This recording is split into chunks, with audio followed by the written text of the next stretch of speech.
স্বাধীন করো, স্বাধীন করো, বাংলাদেশ স্বাধীন করো।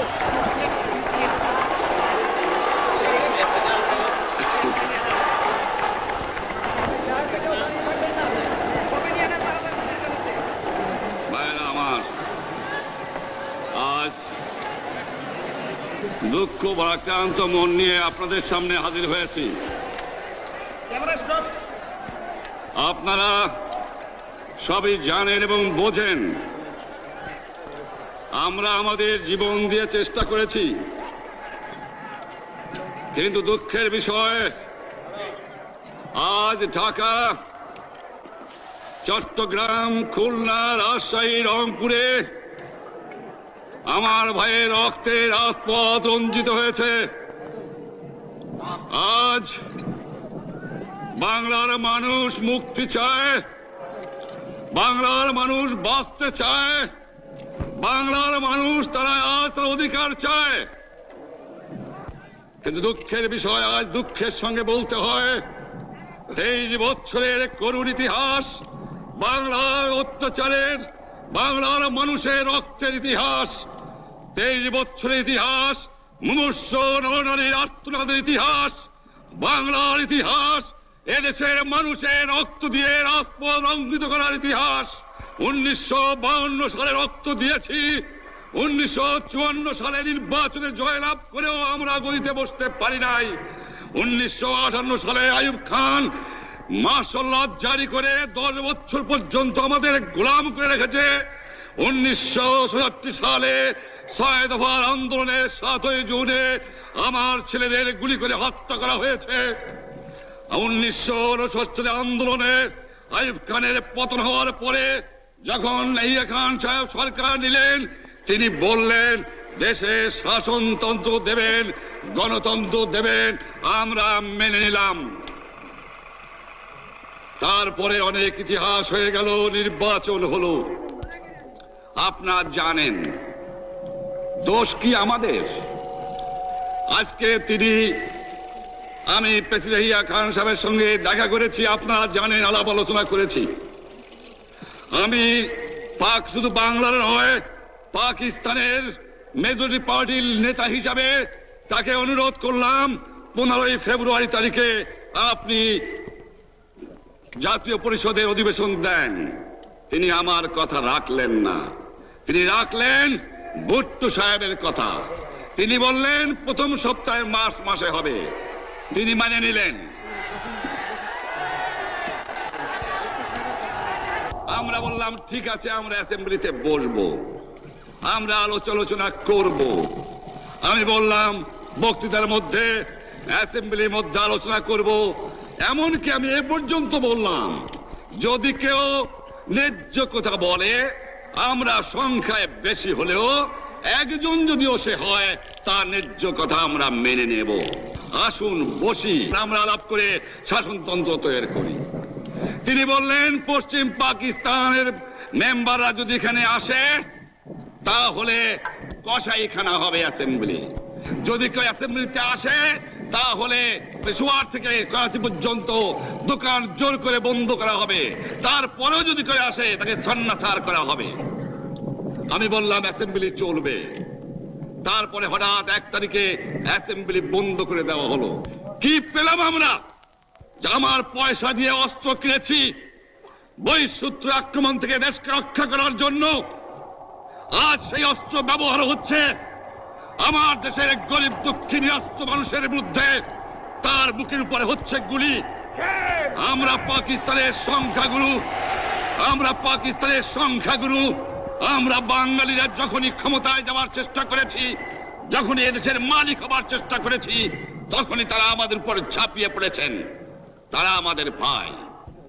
আমি বলেছি তাদের কাছে এই কথা যে আপনারা কেন আপনার ভাইয়ের বুকে গুলি মারবেন? আপনাদের রাখা হয়েছে যদি বহিঃশত্রু আক্রমণ করে তার থেকে দেশকে রক্ষা করার জন্য। তারপরে উনি বললেন যে আমার নামে বলেছেন, আমি নাকি বলে স্বীকার করেছি যে 10 তারিখে রাউন্ড টেবল কনফারেন্স হবে। আমি উনাকে একথা বলে দেবার চাই, আমি তাকে তা বলি নাই। টেলিফোনে আমার সঙ্গে তার কথা হয়।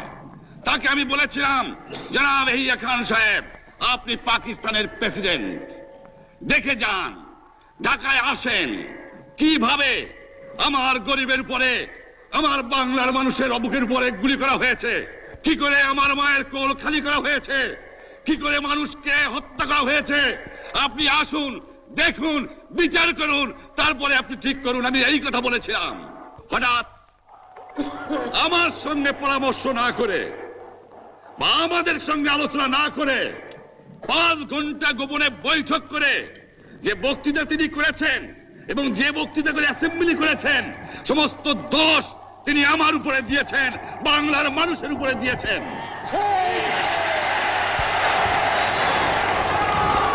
আমি পরিষ্কার মিটিংয়ে বলেছি যে এবারের সংগ্রাম আমার মুক্তির সংগ্রাম, এবারের সংগ্রাম স্বাধীনতার সংগ্রাম। আমার 25 তারিখে অ্যাসেম্বলি কল করেছে, রক্তের দাগ শুকায় নাই। আমি 10 তারিখে বলে দিয়েছি যে ওই শহীদের রক্তের উপর দিয়ে পাড়া দিয়ে আরটিসিতে মুজিবুর রহমান যোগদান করতে পারে না। অ্যাসেম্বলি কল করেছেন, আমার দাবি মানতে হবে। প্রথম, সামরিক আইন মার্শাল ল উড্র করতে হবে, সমস্ত সামরিক বাহিনীর লোকদের ব্যারাকে ফেরত দিতে হবে, যেভাবে হত্যা করা হয়েছে তার তদন্ত করতে হবে, আর জনগণের প্রতিনিধির কাছে ক্ষমতা হস্তান্তর করতে হবে। তারপরে বিবেচনা করে দেখব আমরা অ্যাসেম্বলিতে বসতে পারবো কি পারবো না।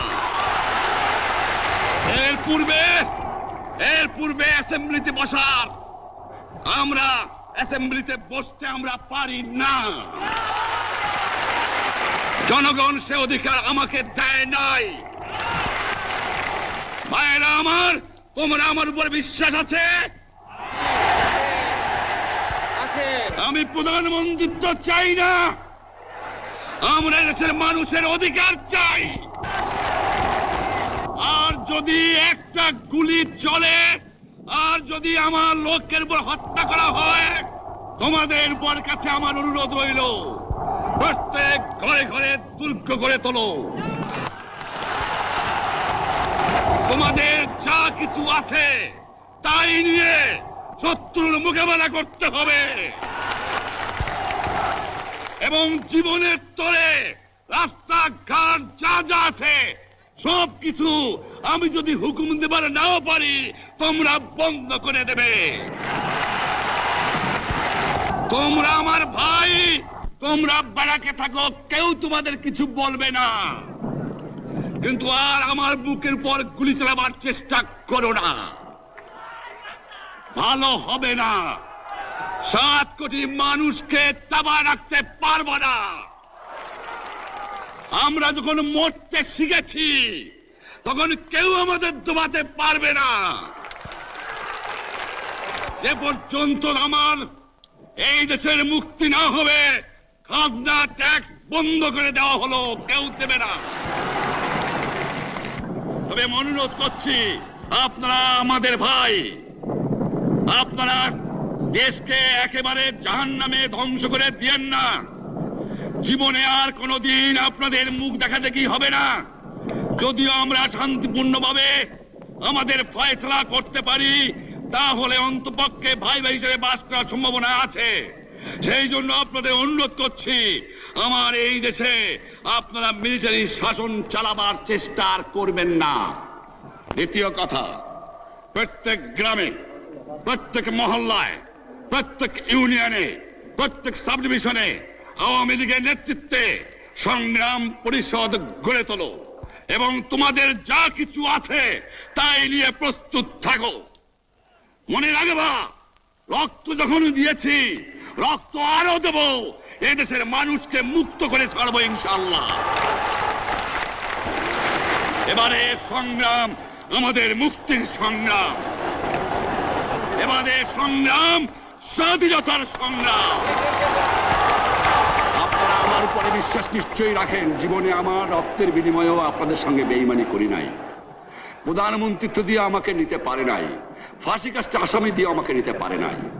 যে রক্ত দিয়ে আপনারা আমাকে একদিন জেলের থেকে বার করে নিয়ে এসেছিলেন, এই রেসকোর্স ময়দানে আমি বলেছিলাম আমার রক্ত দিয়ে আমি রক্তের ঋণ শোধ করবো, মনে আছে? আমি রক্ত তোমার জন্য প্রস্তুত। আমাদের মিটিং এইখানেই শেষ। আসসালামু আলাইকুম। জয় বাংলা।